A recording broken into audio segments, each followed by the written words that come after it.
जय हिंद दोस्तों, वंदे मातरम। इस समय यूक्रेन और रशिया के बीच में जो कुछ चल रहा है, इस बीच में भारत को लेकर सिर्फ और सिर्फ नेगेटिव प्रोपेगेंडा वाली खबरें चलाई जा रही हैं। एक तरफ तो ये कहा जा रहा है कि भारत सरकार काफ़ी वीक है और वो रशिया को लेकर एक भी स्ट्रांग कदम नहीं उठा रही है।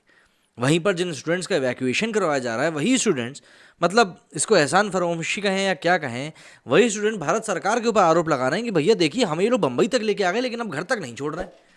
मतलब तुमको ये लोग यूक्रेन से निकाल कर बम्बई लेके आ रहे हैं, ये छोटी बात लग रही है कि अब इनको घर तक जाने का भी जो भी साधन है वो मुहैया भारत सरकार ही कराए। मतलब हम लोग जो टैक्स पेयर्स हैं, जो कि भारत को टैक्स पे कर रहे हैं, वो हम गधे हैं कि हम इस चीज़ में पैसा लगा रहे हैं। चलो ठीक है, खैर कोई बात नहीं, सभी लोग स्वतंत्र होते हैं और हम भारत सरकार का तब भी सपोर्ट कर रहे हैं कि जो वो कर रहा है सही कर रहा है। ऐसे में कई सारी चीज़ें हैं, जैसे इवैक्यूएशन के ऊपर भी सवाल उठ रहे हैं कि भाई आप तो अच्छे देशों से अब इवैक्यूएट कर रहे हो, जहाँ पर लड़ाई चल रही वहाँ से इवैक्यूएशन कर ही नहीं रहे हो। मतलब स्थिति की गंभीरता को समझने की कोई कोशिश कर ही नहीं रहा है। तो इसलिए इस वीडियो में हम इन बारे में बात करेंगे कि किस प्रकार से कैसे कैसे अलग अलग नेताओं ने और मंत्रियों ने भारत पहुंचने पर छात्रों की सहायता करी है। यूक्रेन में जब हजारों छात्र फंसे रहे तो मोदी सरकार विपक्षी दलों के निशाने पर रही। इसके बाद केंद्र सरकार हरकत में आई और ऑपरेशन गंगा शुरू किया।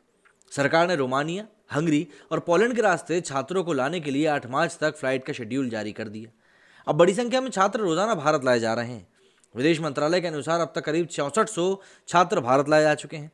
इन छात्रों को घर तक पहुंचाने का क्रेडिट लेने के लिए अब राज्य सरकारों में होड़ सी मच गई है।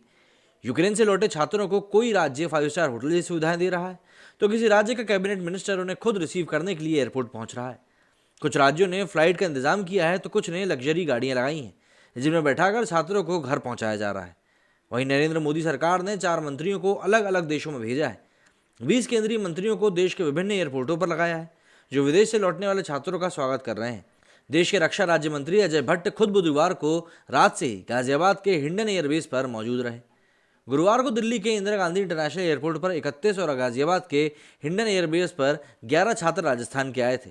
हिंडन पर राजस्थान की कैबिनेट मंत्री ममता भूपेश और आईजीआई पर मंत्री सुभाष गर्ग ने छात्रों को रिसीव किया।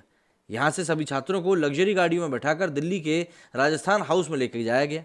वहाँ जलपान और विश्राम की व्यवस्था हुई। इसके बाद कैबिनेट मंत्रियों की देखरेख में छात्र राजस्थान पहुंचाए गए। तमिलनाडु की बात करें तो तमिलनाडु के 81 छात्र गुरुवार को हिंडन और आईजीआई एयरपोर्ट पर उतरे। चीफ रेजिडेंट कमिश्नर डॉक्टर अतुल्य मिश्रा ने सभी छात्रों का स्वागत किया। टूरिस्ट बसों से इन छात्रों को दिल्ली स्थित तमिलनाडु हाउस लेके जाया गया। यहाँ पर छात्रों को लजीज व्यंजन परोसे गए। इसके बाद तमिलनाडु सरकार ने इन छात्रों को दिल्ली से तमिलनाडु फ्लाइट के टिकट बुक किए और फ्लाइट के जरिए वहाँ पहुँचाया।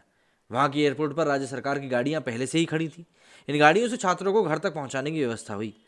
छत्तीसगढ़ के 30 स्टूडेंट आईजीआई दिल्ली और हिंडन एयरबेस पर गाजियाबाद पर 4 छात्र गुरुवार को स्पेशल फ्लाइट से आए। मुख्यमंत्री भूपेश बघेल के निर्देश पर इन छात्रों को दिल्ली स्थित छत्तीसगढ़ भवन में कुछ देर के लिए ठहराया गया। भोजन आराम के बाद सरकार की तरफ से टिकट देकर इन छात्रों को दिल्ली से रायपुर की फ्लाइट से रवाना किया गया।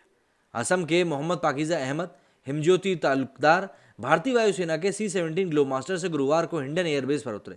दोनों छात्रों को रिसीव करने के लिए मुख्यमंत्री हेमंत बिस्व शर्मा के निर्देश पर अधिकारी नियुक्त किए गए थे। वे इन दोनों छात्रों को दिल्ली के असम भवन ले गए और वहां से इन्हें फ्लाइट से मंगलोई और सोलाकुची पहुंचाया गया। दिल्ली के अरविंद केजरीवाल सरकार ने दिल्ली के छात्रों को घर तक पहुंचाने के लिए पूर्वी और शहदरा डीएम को लगाया है। दोनों डीएम के नेतृत्व में एक एक टीम हिंडन एयरबेस पर आईजीआई एयरपोर्ट पर तैनात है। इन छात्रों को छोटी लग्जरी गाड़ियों में एयरपोर्ट से बैठाकर घर तक पहुंचाया जा रहा है। बात करें उत्तर प्रदेश की, तो वहां की सरकार ने अपने छात्रों को सुरक्षित घरों तक पहुंचाने के लिए गाजियाबाद डीएम राकेश कुमार सिंह और गौतम बुद्ध नगर डीएम सुहास एलवाई को जिम्मेदारी दी है। दोनों अफसरों ने एक एक नोडल अधिकारी नामित किया हुआ है। एक फ्लाइट के छात्रों को घर तक गाजियाबाद प्रशासन पहुंचाता है तो दूसरी फ्लाइट के छात्रों को पहुंचाने की जिम्मेदारी गौतम बुद्ध नगर जिला प्रशासन की है। दोनों जिलों से करीब 15 इनोवा गाड़ियां एयरपोर्ट पर लगाई गई हैं। सबसे पहले छात्रों को यूपी भवन में लाया जाता है।